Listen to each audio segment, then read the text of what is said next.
we continue to celebrate Women's History Month here on How I Came Up. This week, we're going to introduce you to Laura Shriver-Brown, an entrepreneur, a mentor, a coach, and just a dynamic individual from right here in Buffalo, New York. This week, we're going to share her story of how she came up. Now let's get to it. This is How I Came Up.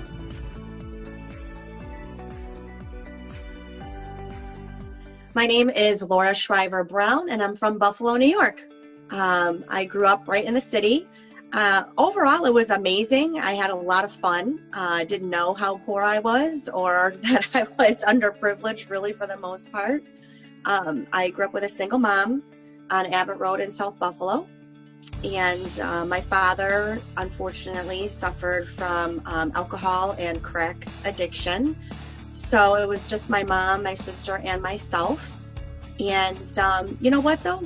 I had a wonderful life. We grew up 2 blocks away from Cass Park. So Cass Park was my backyard. So it felt like, being kids, going down to the creek and, skipping rocks and swimming in the creek and having the park right there was a lot of fun. I went to Hutch Tech for high school. I went to Waterfront for grammar school.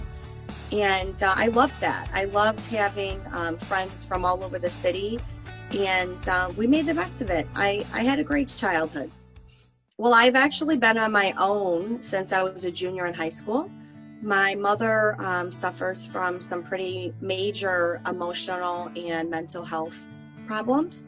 She's also disabled, and she's an epileptic, and she didn't really have a lot of support from my dad at all growing up. Luckily, my dad's family are amazing human beings and really stepped up.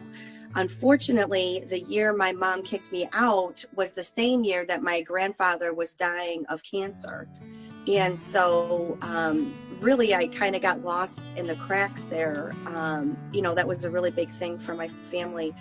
So I was on my own for a while. I lived in an emergency room bathroom at Mercy Hospital for a while. I'm not really quite sure why I was embarrassed to tell people that I was homeless.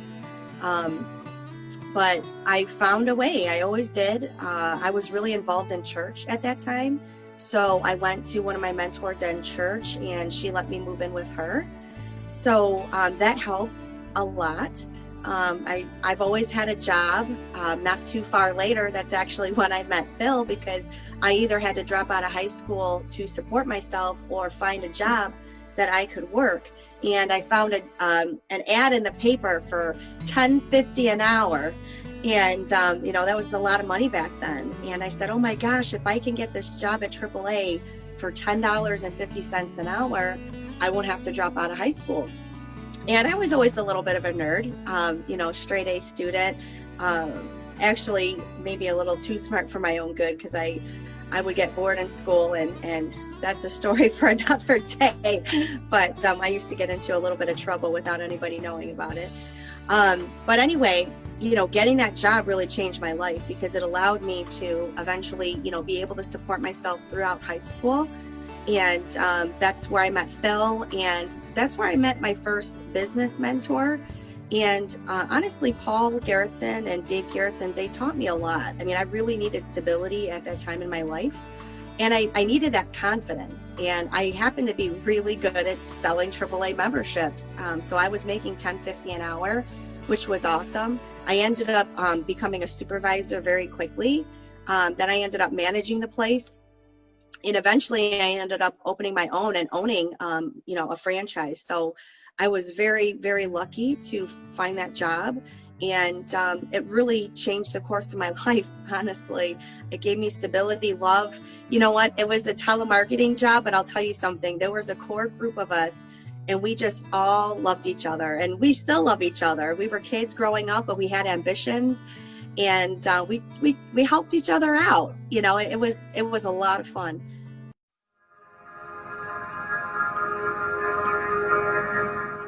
joined by Benny the Butcher. This is D from the Projects. Rick G. Dr. Kelly Bucci. Hey, what's up? Mr. G. Wilson. It's Michelle Visa. Anthony Star Muhammad. TJ Iceberg. This is how I came up. This is how I came up. And this is how I came up. How you doing? My name is Sam Hill, host of How I Came Up.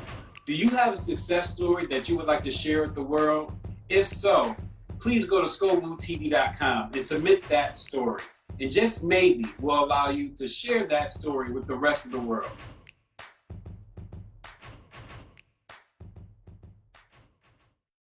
What an honor it is to be standing in front of you all right now.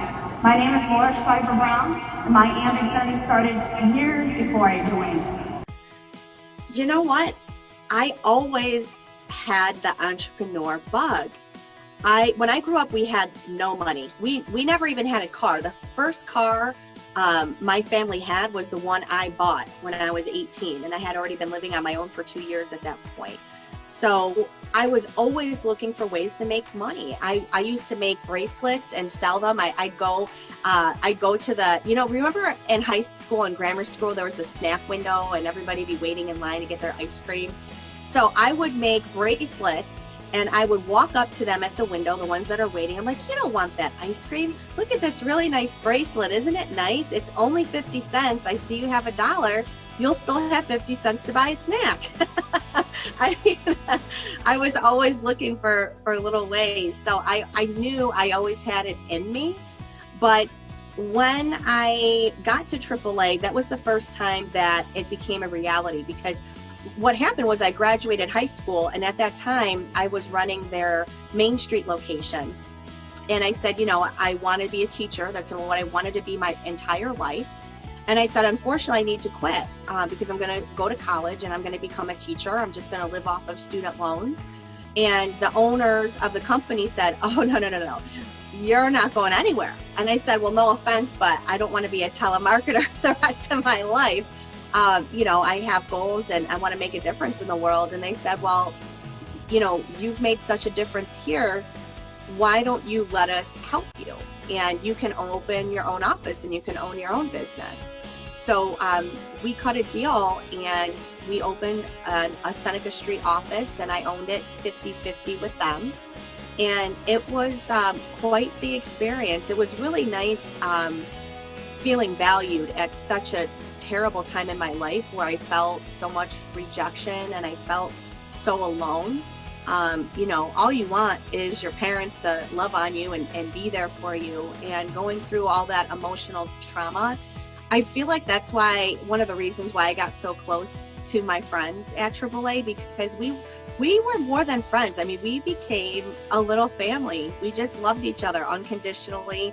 We got each other through the shifts and the hard times at work, and we were just always there for each other. So my father, although he suffered with addiction, he was a very good salesman, and I learned a lot from him. So I've always had that entrepreneurial bug. Actually a school teacher by trade. So I taught middle school and high school history for several years, but I've always had a business of some kind. So currently my main business is Medicare insurance. We also offer various types of life insurance as a broker. But what I ended up doing is saving my money and investing in other businesses as well. So we also own a senior center called Oasis. And my husband and I, we also invested in a roofing company. We own some income property. And we also have a network marketing company that we're affiliated with as well. And anytime there's a young up-and-coming entrepreneur with a really good idea, we're very open. We have an investment company, and we like investing in startups. So that's something that we're always open to as well. A lot of children can't walk across the stage and have that special moment. But Matthew Polk and Laura Shriver-Brown, co-founders of the Oasis Adult Daycare Center, had an idea. Yeah, so we started the senior center out of necessity, and ironically, it was one of my mentees' ideas. So Matt is my #1 insurance agent, and he had been telling me about this the center that he was really helping at, because he was putting his Medicare clients there. He's like, Laura, we should really open one. Like, oh my gosh, I have 2 kids. I already have 3 businesses. I don't think I can handle another one. But you know what? It was a great idea. We crunched the numbers. Unfortunately, we opened last January, which was a terrible time to open up a senior center 2 months before COVID took hold. But it's wonderful. Basically, what we do is we help people who are disabled or 65 years or older who are on Medicare that need a social setting, and their insurance pays for them to come be with us. We give them a light breakfast, a full lunch, and we're very, very unique in the sense, really, it's just what I said. I mean, we treat the seniors like they're our parents and their grandparents. Even though we haven't gotten paid since March, we've still been doing our entire program remotely. And we're like one big family now. But, seniors are very isolated even prior to COVID. It's a major problem. Seniors get very depressed. Many of them, their families don't come see them. They're not, unfortunately, seniors are often forgotten. So we open the center to bring them back to life and find that inner fire inside their belly. We do what's called good news. That's the first thing we do every day. So we talk about good news happening in our lives, in the city, in the country, and in the world. Everybody brings a little something to share. Of course, we play fun games. There's always bingo and all that, normal stuff you think of, but we do a lot more than that. We really tap into trying to make seniors know how important and valuable they are, because they are, so we really bring that out in them. We get out in the community. We go on a field trip every week. We would take them somewhere, and we plan to reopen April 1st. So I can't wait to get back into the swing of things.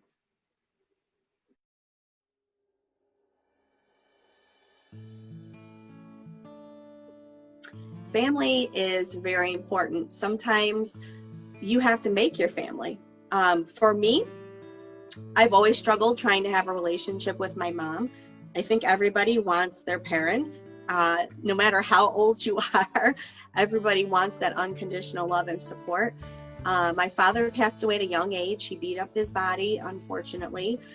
His mother and his family, my family, of course, they are amazing human beings, lawyers, doctors, business people, very loving. They're scattered all over the country. And I learned from that side of my family about education and how important family is. I wish we were closer. It's hard to be, airtight with people that live in Colorado and Arizona and Georgia and Maryland. But we do have a bond. We go to everyone's weddings and even baptisms. We do keep in touch with one another. But I never had that closeness because they weren't here. I did have my godfather. He unfortunately passed away too, but he was the only one that was still left in town. So as far as family, I really don't have a very close, call them every day relationship. And I wish I did, but they're not here. So I have a childhood best friend that we've been friends since we were 5. And her and my sister and I have been very, very close since literally we were 5 years old.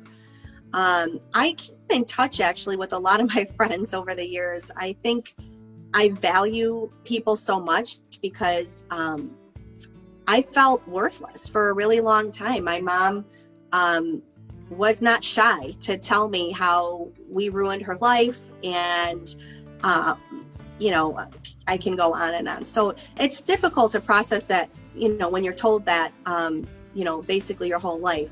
So I always valued people because I feel like I always wanted to be valued. I think that's why I was always an overachiever, because I wanted that love and attention from outside sources. And I finally learned none of that matters. I mean, your family matters, your friends matter, but the love you have for yourself and the respect that you have for yourself is more important than anything else. So it doesn't matter how great your family is, or how terrible they are, or if they exist or not, or how close you are. It all, there's people that come from wealthy, loving families that are now drug addicts. I mean, it really comes down to how much you love yourself and how you treat yourself and what you value. And then from that is where your relationships are going to come from. And there's a lot of people that don't have healthy families out there. You can love them and not hold resentment, but love them from back here, and surround yourself with people that you love and that love you and that are there to lift you up, not to judge or pull you down. And you know what? The sad part is a lot of people don't even realize that's what they're doing. They're just doing what they were taught, and they're doing what they were taught, and so on and so forth. So, invest in yourself, and then that's when you can become a healthy part of whatever family you choose, whether it's your actual family or family that you choose to have. But I'm a big proponent of personal development and knowing and loving yourself so you can be a part of that, spouse, couple, be the parent you want to be, and be that sister, aunt, mother, cousin that you want to be. I feel like everybody, and I see this with my Medicare insurance business, a lot of seniors, I don't want to say they have regrets, but I don't know that they're really fully happy. And it all kind of culminated. I feel like I've lived 5 lifetimes. I'm only 38 years old, but I feel like I've lived 5 lifetimes. And if I could just share with you, I would say always do self-care. Personal development has always been a part of my life. It's really all I had for some moments there. And I will say it really is a lifelong journey. And the more that I do it, the more I realize I don't know anything. So the more I keep growing, the more it's very humbling. And it's also very exciting because I know that there's even a brighter future and there's even more. I started kickboxing because weight is something for me that I've always struggled with. And people are like, I don't understand why. And I didn't really understand why either, because anything else I put my mind to, I always did it, But there's these demons, I feel like we all have them. We all have our own story. We all have our own lens. Even my children, I feel like I'm raising them well and in a healthy, loving home. But they're still going to have things because we're human, right? So I would just beg you to please take care of yourself. Find mentors. You can call me if you want. I love mentoring. Some of my mentors I've never even met. Tony Robbins is one of my mentors. I don't know who he is, but I feel like he's my mentor because I buy his books, I buy his trainings. A lot of my mentors I've never met, and I probably never will. And I'm okay with that because I could still learn from them. We live in a world where the internet is full of opportunity. So I will just say I wouldn't be where I am without the people in my life that have given me a helping hand. And that's why I give. And that's why I feel like a calling to give, because we all need to give. We all need to love each other, especially the people that are hurt, especially the people that are angry. They're usually the ones that are hurt the most, and they just don't know how to get out of their own way. So find a mentor, call me. I'm always looking to hire. I'm always looking to mentor. I'm always looking to invest in good business opportunities. So certainly give me a call. My phone number is 716-228-4482. You can also find me on Facebook, Laura Shriver-Brown. And I hope one day that you'll touch somebody's life. You don't even know sometimes how you are touching somebody's life, but be kind. Remember, you don't know everybody's story. Don't judge a book by its cover. And, remember that we are all human beings and we all want love. So give us love as often as you can. Put value in yourself, and thank you for your time. Thanks for listening. This is Laura Shriver-Brown, and this is how I came up.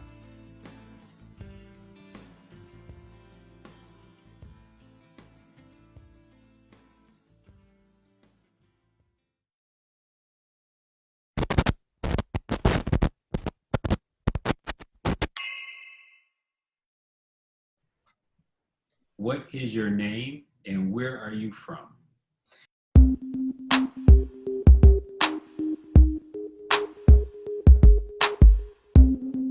Hello, my name is Sam Hill. I'm the host of How I Came Up.